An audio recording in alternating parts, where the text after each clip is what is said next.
Hello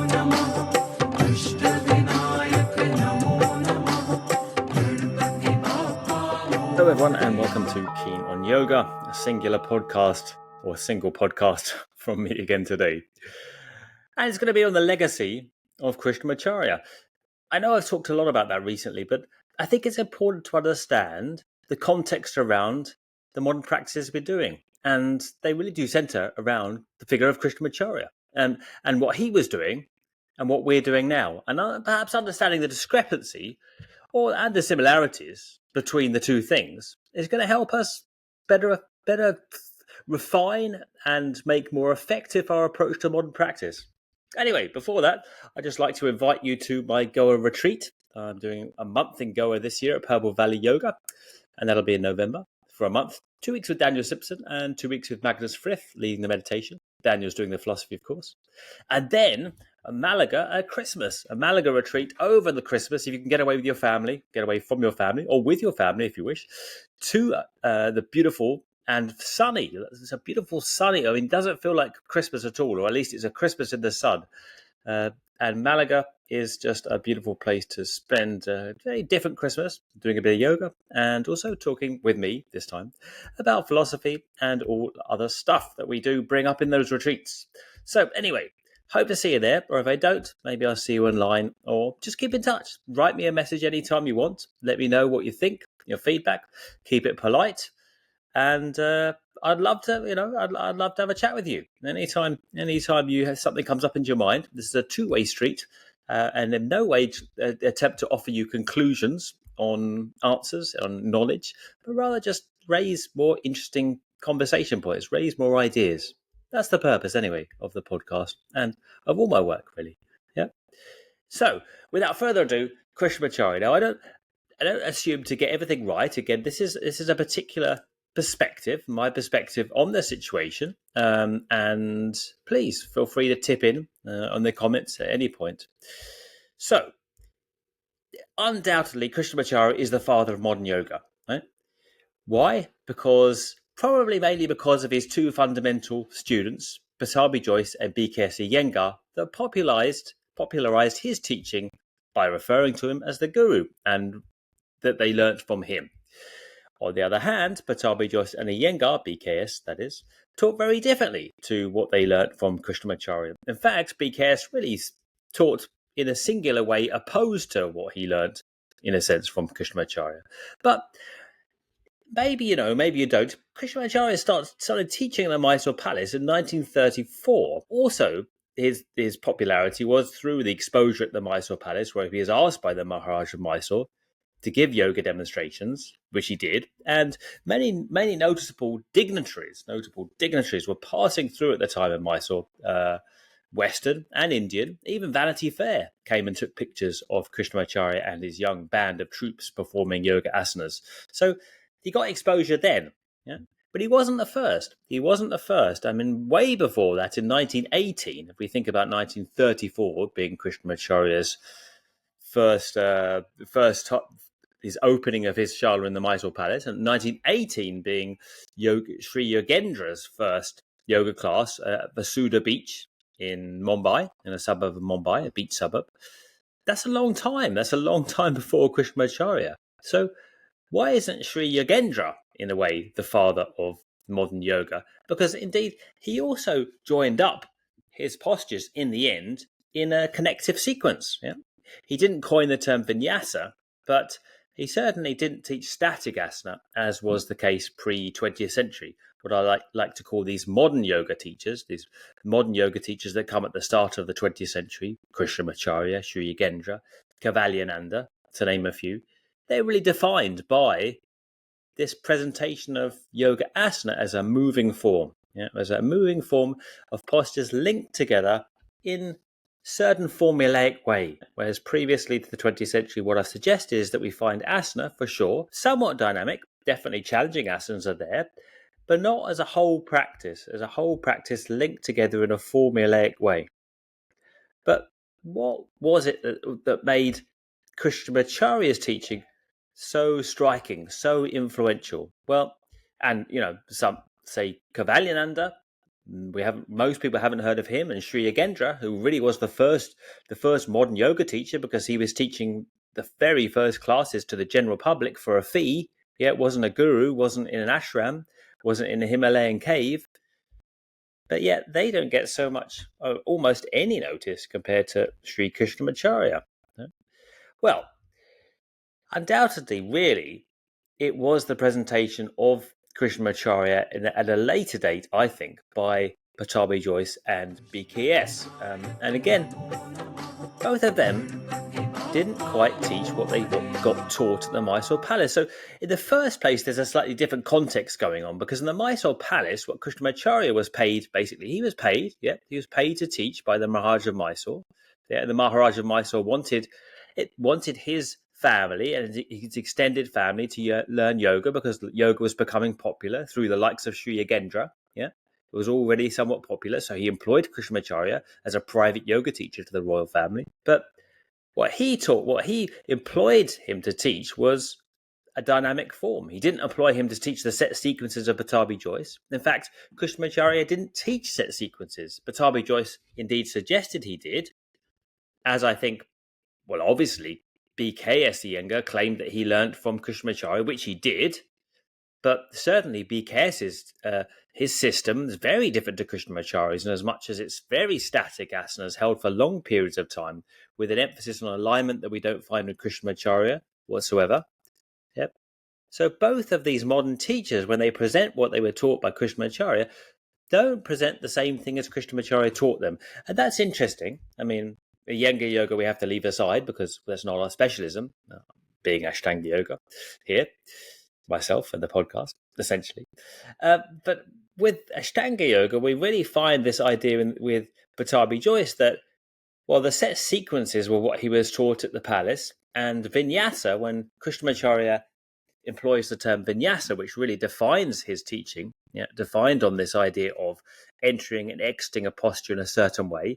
When Krishnamacharya employs it, it means that. But when Pattabhi Jois employs it in the name of Krishnamacharya, it means the set sequences. To which end, it really matters if vinyasa is the tool, the fundamental tool of modern yoga, which it certainly is, according to Krishnamacharya, then it really matters getting these sequences in the correct order, because that's how Pattabhi Jois took them. Yeah, vinyasa means getting the sequences in the correct order. But the fact of the matter is that wasn't the case in the Mysore Palace. Yeah, so let's put that to rest straight away. BKS Iyengar, we see in 1936 performing, you can see them on YouTube if you Google it, performing with Krishnamacharya a dynamic asana of the same asanas as Ashtanga yoga. You might recognize some of the same asanas, but they're not in the same sequence. They're in no Ashtanga order. And similarly, T.R.S. Sharma, who Andrew Epler in his Modern Traditions of the Mysore Palace has brought to light,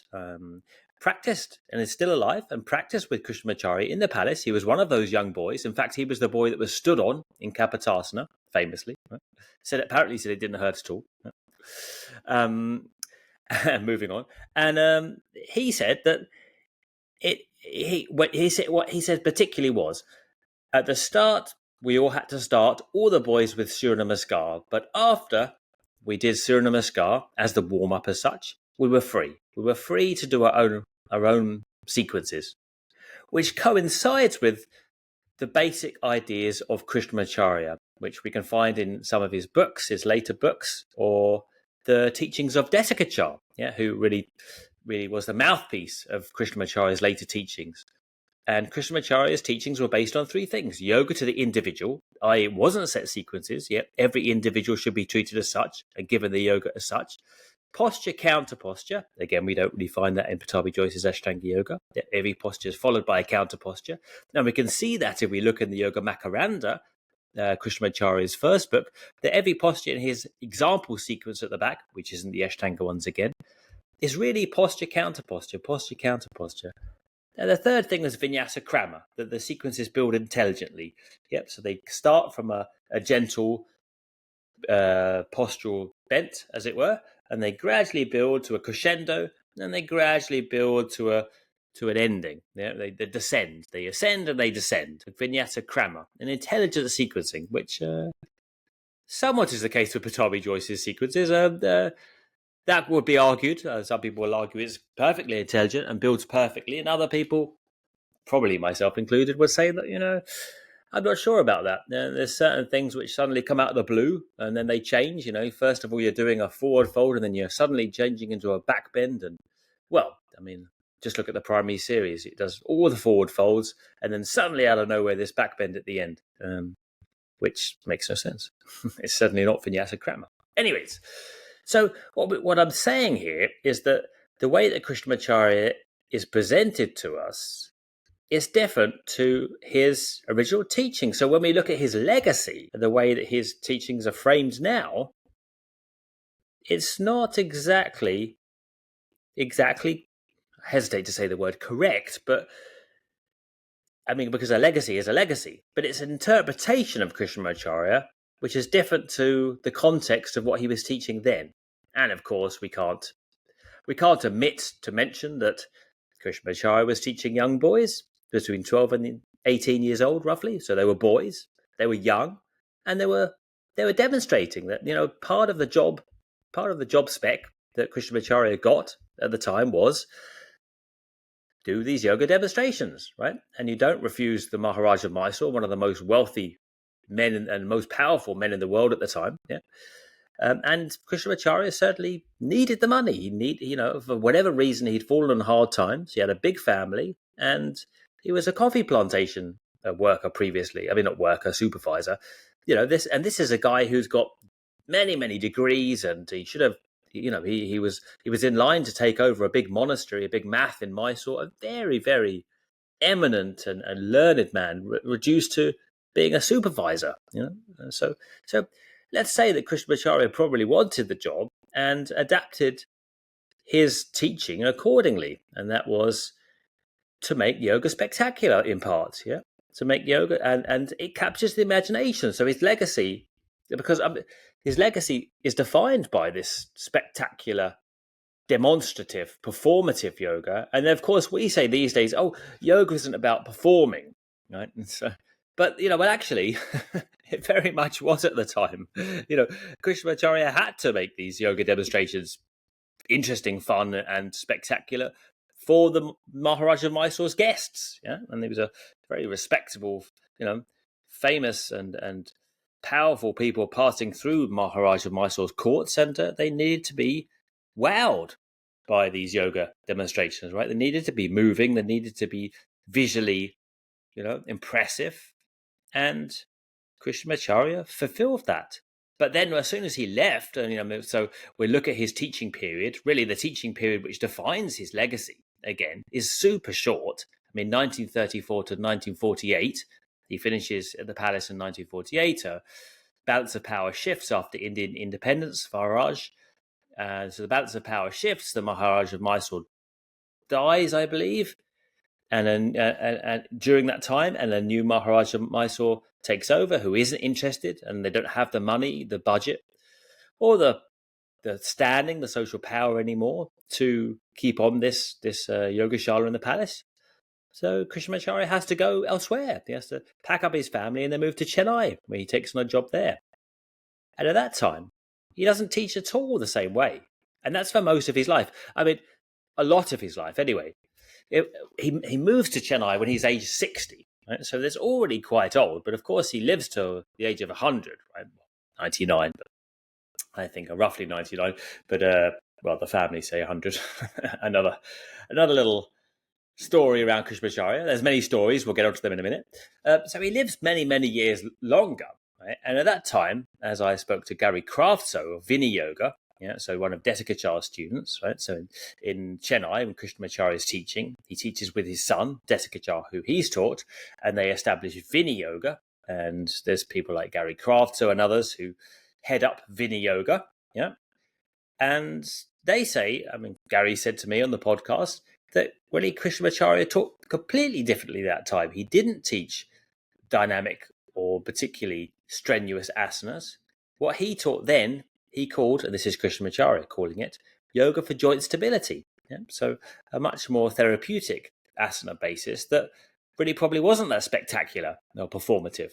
But yet, what captures the imagination, what lives on as his legacy, is this idea of basically the presentation of, I hesitate to say it, Ashtanga yoga and the spin-offs that came from Ashtanga yoga. So, I mean, also, of course, BKS Iyengar with his spectacular postures, albeit static postures in light on yoga, also did a huge, service, let's say, to, or at least he influenced, I mean, service and in other ways, perhaps disservice to modern yoga and influencing it hugely in along these lines that the yoga postures became these impressive kind of feats of contortion.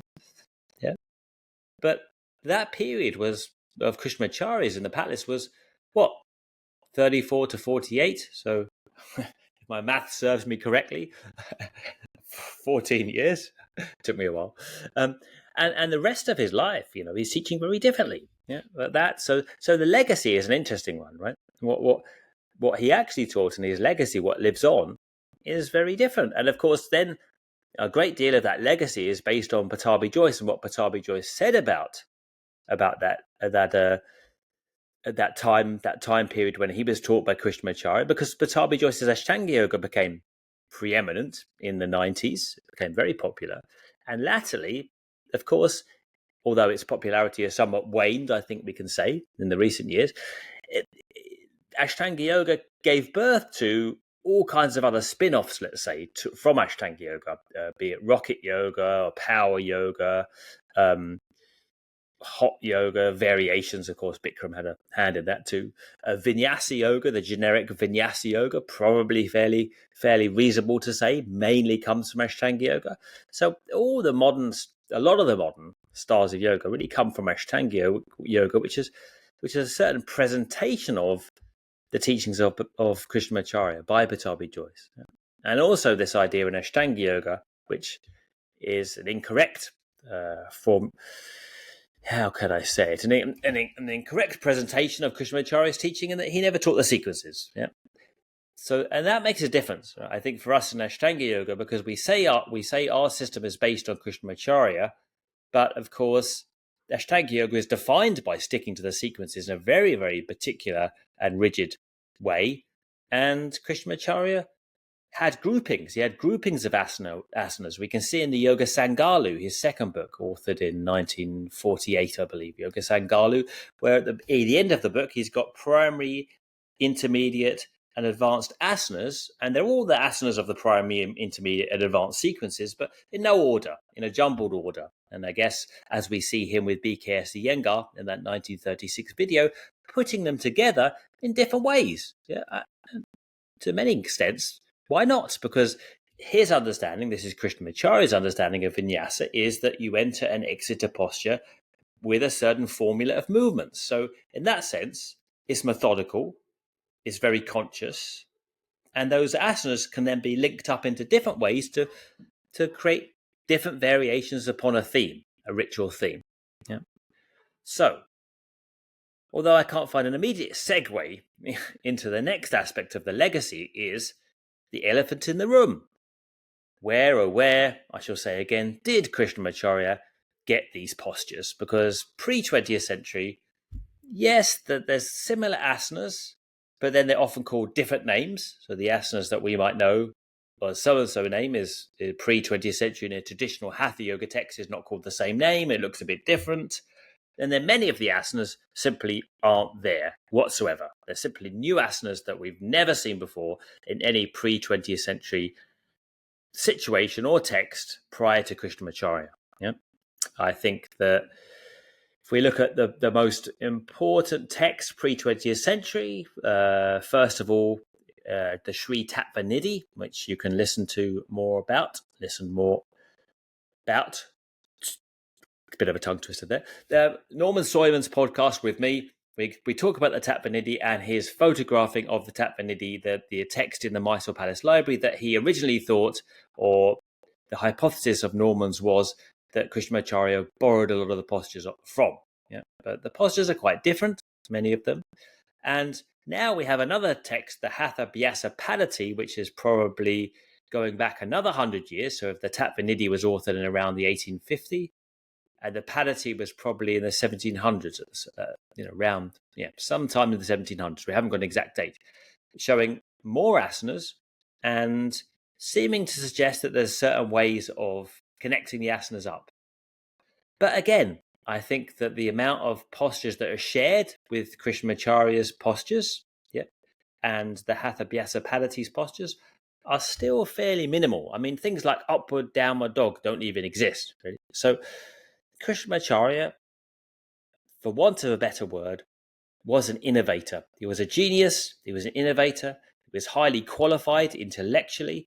But yet again, we don't really know quite where he got the postures from. I mean, Mark Singleton obviously contentiously suggested that in his book Yoga Body, that Krishnamacharya borrowed a lot of the postures from Western calisthenics, which naturally got people's backs up, especially people from India, and yoga practitioners generally, saying, well, why say that? There's plenty of texts pre-20th century that are Indian, very Indian in origin, that have all these yoga postures. Why do we need to suggest yet again a Western origin for this? It's colonialism in other guise.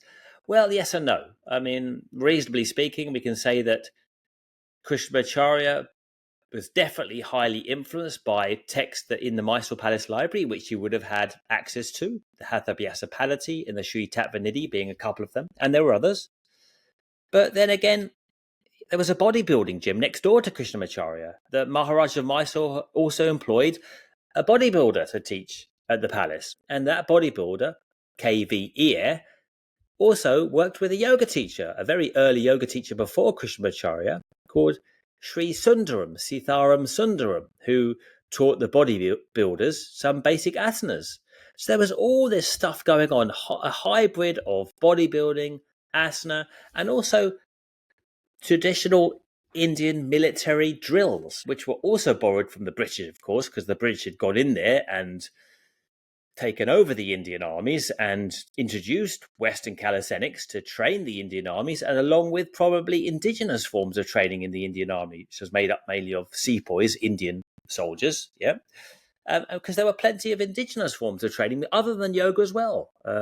Indian wrestling in the state of Maharashtra being the obvious one, huge. And I'd done a podcast with Joseph Alter on the impact of Indian wrestling and the dans and the buttocks training for Indian wrestlers, which look fairly similar to the lunges and jumping of the Surya Namaskar practice. And of course, the Surya Namaskar practice in itself was a practice that dates back to the 1700s, and Shivaji, an Indian freedom fighter and the founder of the state of Maharashtra, who promoted this Surya Namaskar practice.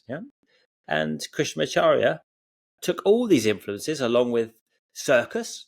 Circus was incredibly popular at that time, passing through Mysore, and in which they had modern contortionist practices, again, influenced from within India and outside. I mean, things have always been a hodgepodge of different influences. And, well, I think there's nothing wrong with that, right? So Krishnamacharya took all of these and he sewed it all together with vinyasa and with traditional ideas around yoga philosophy and inward-centered consciousness and breathing practices and bandha, and he came up with a highly effective practice, which obviously captured the imaginations of us today. But knowing its context, and this is always my foundational thrust of why I speak about this in the first place, not to debunk anything, not to say, well, this practice isn't God-given, it isn't recorded in text for thousands of years, in order to rain on anyone's parade or cast aspersions on yoga in any way. Quite the opposite, is to say, look, this is an amazingly effective practice that came together from so many different influences, and it was put together by the genius of one man who was also standing on the back of a lot of other important and eminent men at that time. Probably less women, unfortunately. Although, there were Indian yogis, and of course we have to mention Indra Devi as big also in the explosion of asana in America. Indra Devi in the 1950s teaching Greta Garbo, Eva Gabor, Gloria Swanson, all these Hollywood stars that Indra Devi, who was the first woman to be taught by Krishnamacharya, then went and taught in Hollywood and spread that but again, I mean, she spread a very different iteration of Krishnamacharya's teaching, because Krishnamacharya didn't teach her dynamically because she wasn't capable at the time. So he taught her quite therapeutically, quite immediately, quite gently, and then she spread that. So that, I suppose we could say, that's also part of his legacy. So and then Desikachar, of course, Krishnamacharya's son, spread a different version of Krishnamacharya's teaching in Vinaya Yoga, and I suppose which influenced the modern trend of this Vinyasa Krama that some teachers claim to be teaching, or they are teaching. So the legacy is multifaceted as well. It's not just one thing. Yeah, but I think an understanding this, the kind of heterodox, the kind of non-orthodox nature of Krishnamacharya's innovation is really important, because it kind of frees us up, in as much as, yes, the Yoga Karunta and the Rama Mohan Brahmacharya story of Krishnamacharya, which I got in somewhat trouble for the other day, and I knew I kind of would. I knew I would get some heat on mentioning the story and mentioning its veracity or lack of truth, basically, because it's not to say myth isn't true. I mean, Western variations of truth say truth is literal. For Westerners, truth is truth, right? And it's rational and it's provable and it's scientific, let's say, in induction or deduction, without getting into the science of truth or the ethics of reason. The aesthetics of reason. Truth is one thing in the West and another thing in the East. Traditionally, the East has been structured on reason. Definitely reason is there in Samkhya Yoga. You can see a heavy use of reason, logic, and deduction. But it's also been structured on myth. Myth is also truth. If myth influences us effectively in our daily lives, myth is truth. Yep. So the myth of Krishnamacharya and Yoga Karunta and the Rama Mohan Brahmacharya guru in the Himalayas, and Krishnamacharya is going, if you don't know the myth, going to spend 7 years in the Himalayas of Nepal or Tibet, learning from this Himalayan guru, and then going with Pattabhi Jois, or Pattabhi Jois claims that he went with Krishnamacharya to discover this text where all what he was taught by his guru in the Himalayas was recorded. In other words, Rama Mohan Brahmacharya tells Krishnamacharya, according to Pattabhi Jois, that there's a text with all this stuff written in the Calcutta library, and they both go on a little day trip, sandwiches and thermal flasks of tea included. No, that's my embellishment of the story. But they both go and they find the text that then latterly apparently gets eaten by ants or eaten by rats or weathered by the monsoon or whatever, and so no one ever finds it again. But apparently Krishnamacharya showed it to Pattabhi Jois, and Pattabhi Jois says, of course, that it includes all the yoga sequences of Ashtanga, whereas Krishnamacharya never mentions the sequences at all, of course. But he doesn't mention. But Krishnamacharya, let's say, promotes the idea. I hesitate to say myth, because myth in the Western terms sounds pejorative. It sounds negative, but I'm not meaning that in any way negative. But Krishnamacharya promotes the story of this text. But the thing is that the original promotion from Krishnamacharya of the text and his story of his guru in the Himalayas, it serves a purpose. It serves to authenticate modern yoga, which is important at the time. Right? It's important to give a stamp of approval for what he's doing. Yeah, he can't just say, "Well, here it is." He needs an exact place to say this is where it comes from. As a Brahmin, you cannot innovate. As a traditional Brahmin man, Krishnamacharya cannot innovate. He cannot come up with anything that's not traditional. You have to find a place to put that in a text. Yeah, it has to come from essentially all from the Vedas, to be orthodox, to be astika. Yeah. So Krishnamacharya has to find a text. And of course, he can't find an exact text. So we need Yoga Karunta. And, well, as other people pointed out, we don't need the story of the Himalayan guru to authenticate Krishnamacharya as an incredible source of knowledge and an incredibly qualified, just behemoth of a man and teacher. Yeah, and qualified by years of study in Benares, in Varanasi. Yeah, years of study in Bihar, in other places of learning. We don't need him to have gone to this other guru in the Himalayas, right? But it serves a purpose at the time to authenticate and make this text, make what he's teaching traditional. Yeah.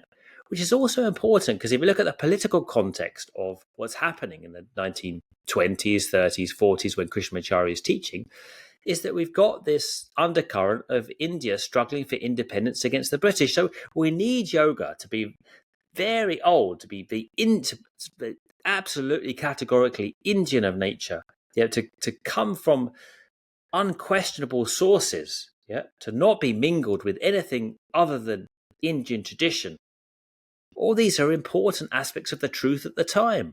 The context of the truth at the time shifts, though. Truth is a moving target. It shifts. And so when we come to use the myth now, which is perhaps my finale, I suppose, when we come to use the myth now of the Yoga Karunta, especially in Ashtanga this is, because outside Ashtanga it doesn't serve the same, or doesn't have the same connotations. But when Pattabhi Jois comes to say, well, there's the Yoga Karunta, and it has all the set sequences in, and, well, you better get it right then, because the Yoga Karunta is over 1,000 years old, and it comes from this Himalayan guru who is himself hundreds of years old and an enlightened sage.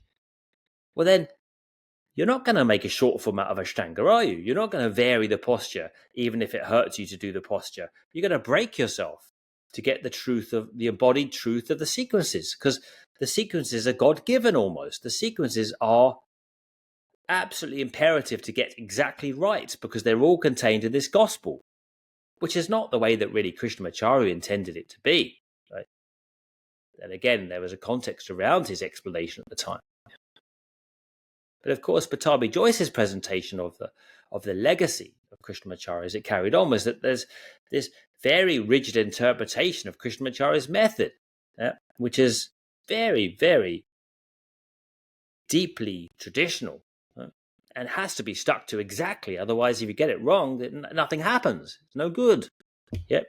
Remember Pattabhi Jois says, it used to claim, oh, yogi, don't practice yoga without vinyasa, as if vinyasa stands for the sequences again. But again, vinyasa doesn't stand for the sequences, it stands for vinyasa, the set and prescribed way of entering and exiting a posture. So if we see the myth now, and this is the crescendo, the culmination, let's say, of my little chat here, if we see the way the myth is used now, it's no longer effective for purpose. That's not to say whether it's literally true or not literally true. That doesn't matter at all to me. Krishnamacharya is an incredible person, and I'm not casting any aspersions against his genius as the father of modern yoga. But what I am saying is that the modern myth of the Yoga Karunta, as we know it now in Ashtanga yoga, isn't helpful.